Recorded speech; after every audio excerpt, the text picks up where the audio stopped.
Good afternoon, everybody. This is Gary K, and you are watching my Daily Rants and Raves today because we are heading to a trade show. We do a lot of video Daily Rants and Raves in preparation to big shows, and there's a big one happening in just a little less than a month at CEDIA. I am joined today by the director of Barco Residential, Tim Sanav. Tim, how are you doing? Not too bad. Thank you. Gary, how are you? Doing well, doing well. So it's been a busy year for you. You launched your brand and launched a whole line of products in a little under a year. First off, have you had any sleep? Have you had a vacation? Not really. On the one hand, like you say, it hasn't been a long time. If I look back at everything that we did, it seems like it was 5 years, but it felt like a month. Yeah, it's been busy. And at CEDIA 2015, you literally launched a brand new division of Barco Residential, new badge, new look, same technology with some enhancements specifically designed for digital cinema or for home cinema environments. First of all, I want you to talk about the brand and what differentiates you from the other home theater projector lines that are out there, because you do have a key differentiator. Well, Gary, when you think about it, it's interesting, and I guess not many people still know that Barco started in the home when we were founded in 1934. You know, we started making really high-end radios and everything else. After that, we went on to make televisions and everything else. And so at some point in time, with mass production and everything else, it became hard for us to compete in those kinds of technologies. So we always moved in a higher segment, you know, in the ultra high-end professional applications. So in the course of our history, we really became a technology leader in the most demanding applications. And most recently was digital cinema, for example. As you know, there was a conversion from 35 millimeter to digital, and Barco came to be the market leader in that as well. So at that point in time, it also became logical for us to say, look, if we look at the high end of the home theater, for example, or entertainment in the home, it makes sense for Barco to look at that, because obviously that's not the same as a mass market, and we have a lot of technology to offer. At the end of the day, when you look at it, not only are movies screened on our digital projectors in the best cinemas in the world, but also post-production companies that make even higher demands on how they screen, because they are the ones that have to color grade, that are really into making sure that you've got the top quality.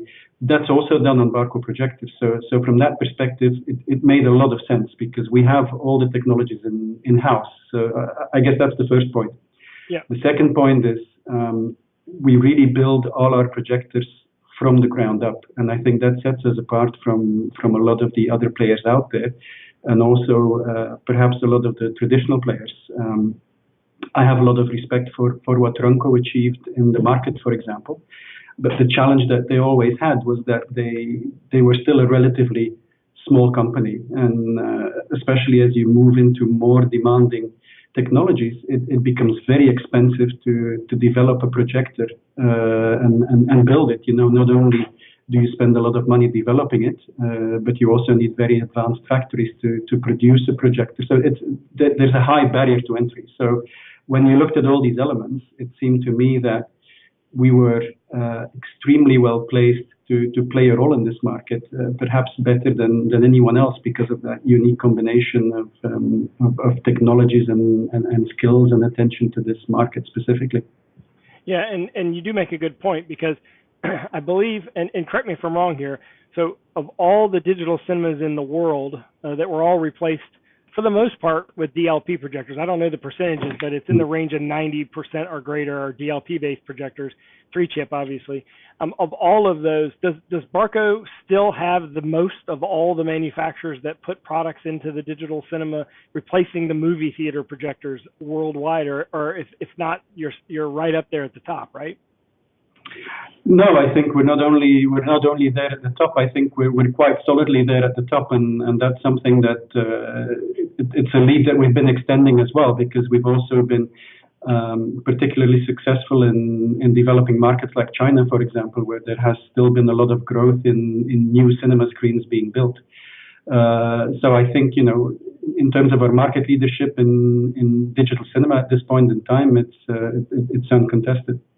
So where I was going with that is ultimately one of the value propositions that you deliver is that, look, if you're looking at this technology in the theater, you can literally go home and see the exact same technology, because there are competing technologies out there, but this would be the exact same technology being used in the theater in your home, and you're offering them different flavors of that technology, kind of simplifying it, because you don't have just one model of projector, you have a whole line of projectors. And that's what you started to launch at CEDIA last year with a couple of models, and have since extended that to a number of models. Well, the great thing is that Barco has evolved more and more towards developing technology platforms rather than single products. And so if you look at the capabilities of those platforms, they're fantastic. So as you say, we have access to all the same technologies that are being used in the professional cinema, but we can assemble them in a way that optimizes them even more for a residential situation. And in many cases, it's almost like the difference between, let's say, a commercial cinema that has a 20-foot or a 30-foot screen, and looking at a post-production company that usually will work on a much smaller screen, for example, but also makes higher demands on how it performs in terms of color accuracy and all those types of things. But as you know, when you develop a technology platform, when you develop a projector, it's not just a case of putting all the levers at the maximum, right? Image quality is a complex combination of a number of factors. It's resolution, it's contrast, it's color accuracy, everything else. And depending on how you go with that, one or the other becomes more important. And people in the consumer space tend to focus on one, really. It's usually all about resolution. 4K is better than Full HD, etc.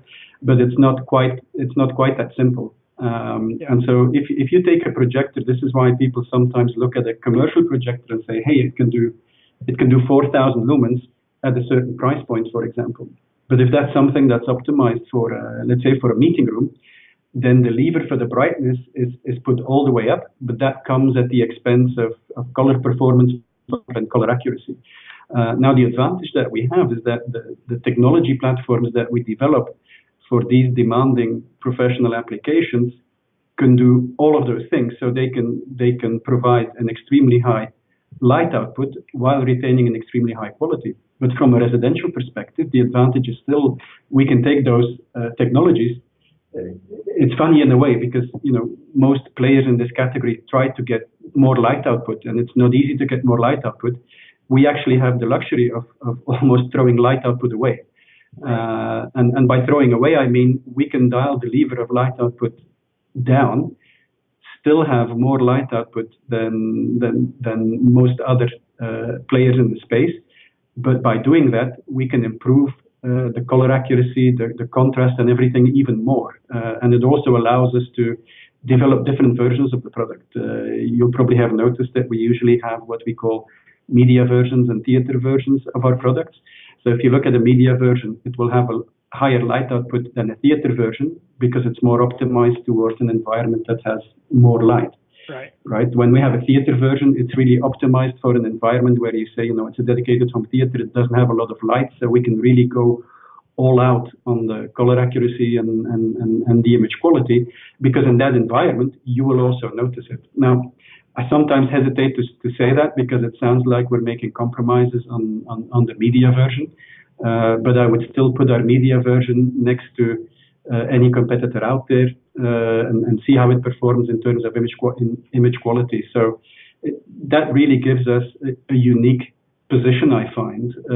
And also, of course, we can adapt our platforms to make sure that they handle specific requirements for the home as well, like HDMI 2.0, HDCP 2.2 connectivity and things like that. So it really gives us a lot of opportunities.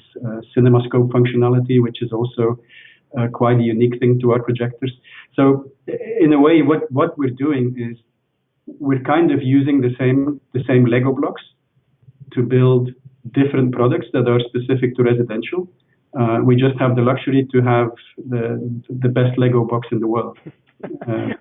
Well, you're Yeah, and I want to go back to 4K in just a moment because that's going to be the hot thing at CEDIA, obviously, Mm. and this will be your third CEDIA actually.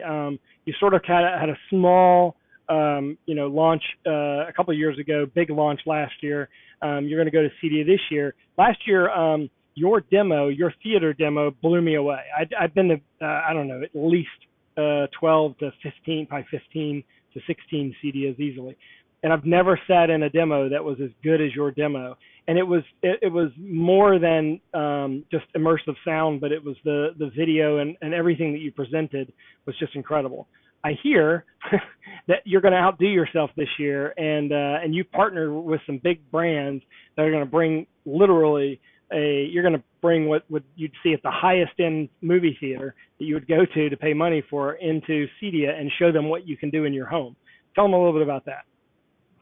Yeah, no, and I'm very happy to hear you say that, Gary, because also for me it was one of the highlights of last year's show because even though we were not that well known, I think there were probably a lot of people that still missed out on the demo. But it was a great experience to see people like yourselves, for example, that are seasoned demo goers, if you will, and correct me if I'm wrong, but the impression that I had was that the people that were in there, even if they had sat through hundreds of demos, they kind of forgot who they were and why they were there. Listen, people were in the demo that I was in.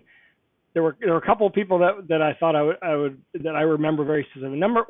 First guy said this was the sixth or fifth time he had sat in the demo, and the other guy sat there, and it was the end of the day, if you recall, the second day, and you guys were going to close up, and he begged you to play something else because he didn't want to leave. So, and I'm pretty sure that Rave gave you an award last year for that demo. I mean, it was mind-boggling. The content was perfect. The display was perfect, but the immersive experience was perfect. And I can't imagine how you're going to outdo yourself. But I'd love for you to tell me exactly what you've done.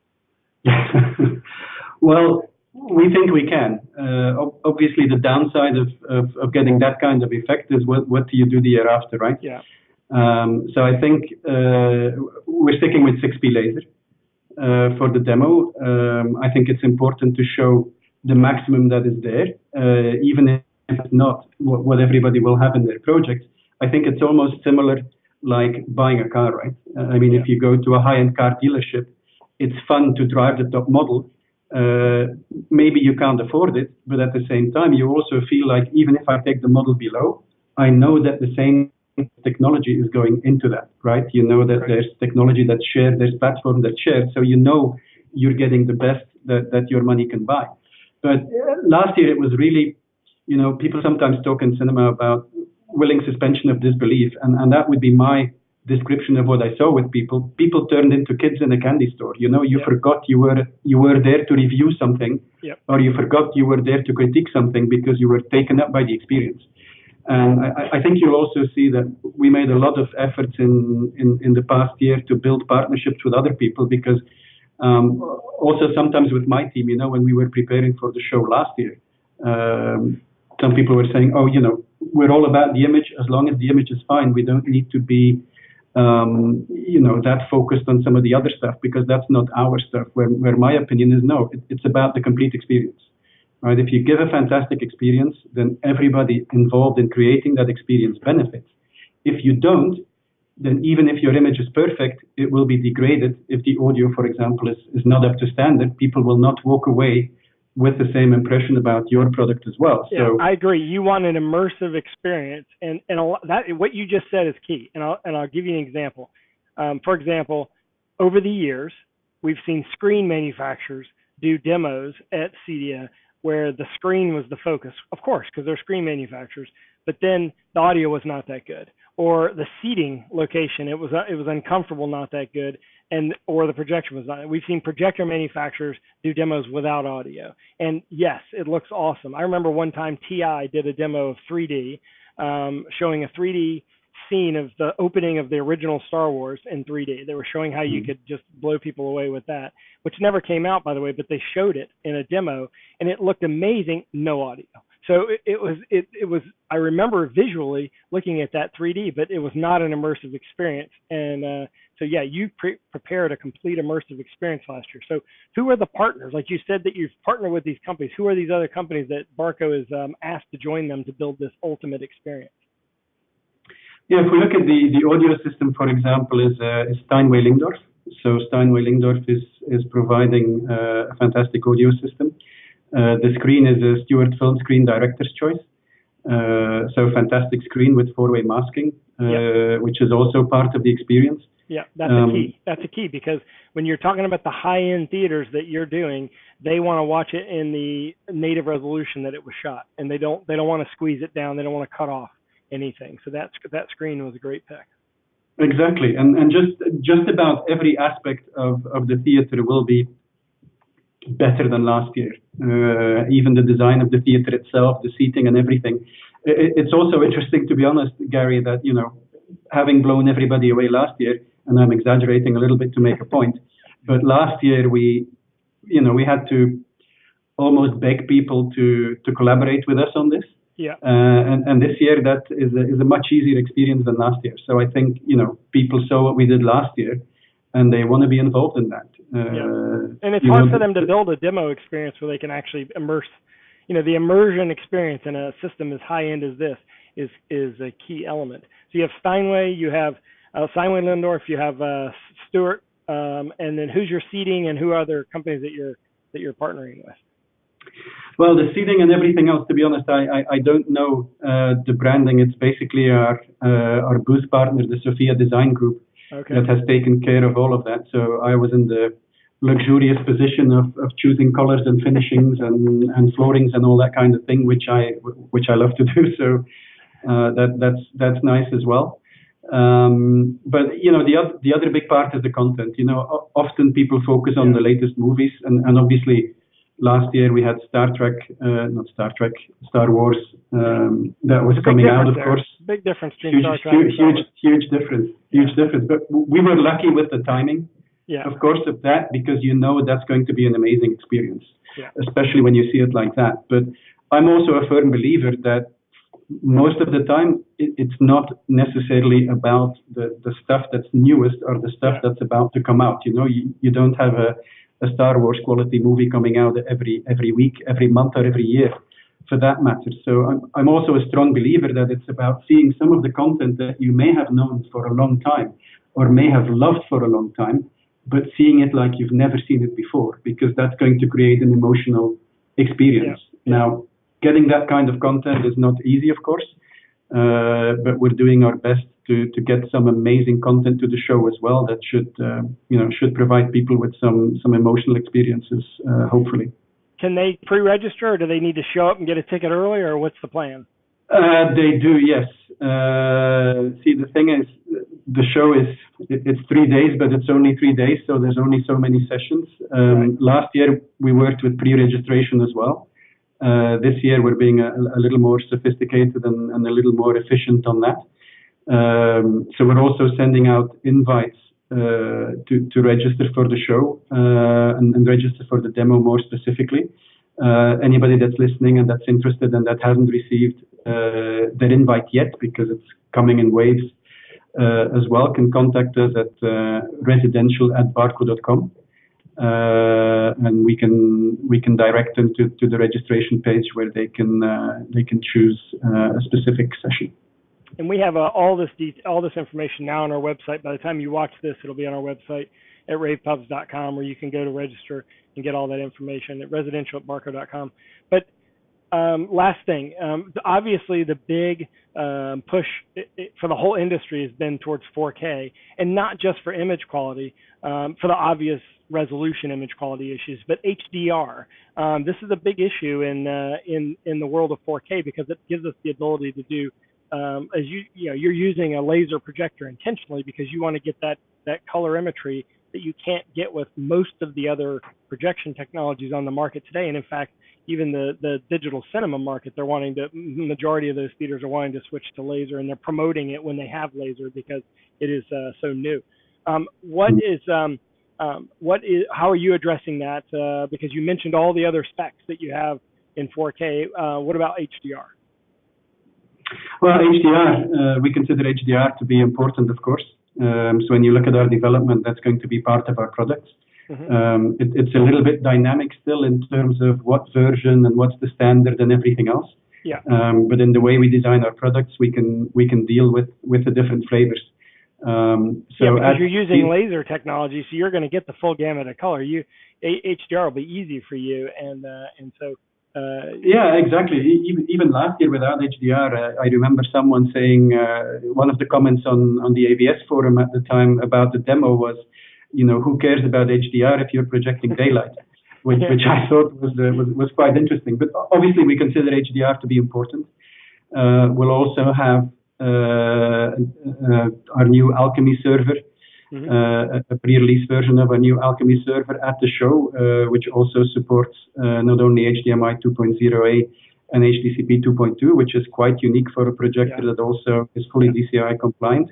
And we'll also have HDR on board. So it's clear that our direction also, all our products, everything is moving to laser light source, is moving to 4K resolution, and is moving to supporting HDR as well. Well, obviously, the best way to see this is to hurry and get an appointment for the demo. Residential@barco.com is the fastest way to get in touch with somebody at Barco. Of course, you can go to barco.com. You can find it there as well. You can go to ravepubs.com. We've written an article about it. Tim, I wish you the best of luck. I'm looking forward to seeing it. As you said, it's hard to outdo yourself when you've gotten those kind of accolades. So, but I'm assured that you're doing it, and certainly with the brands that you partnered with, you're going to have something that's going to be memorable. Yeah, and I look forward, Gary, to your reaction. It's a tall order, but I hope we'll succeed. Well, I'll be there on Thursday because I want to see it on day one, and I want to make sure that I get a chance to experience it and write about it. So thank you. I hope you registered. I definitely have, so don't worry. Well, thank you very much. I appreciate it, Tim, and thanks everybody for watching. Of course, we'll be covering CEDIA, and all of our CEDIA coverage will be at ravepubs.com/CEDIA2015. Thanks again, and have a great day.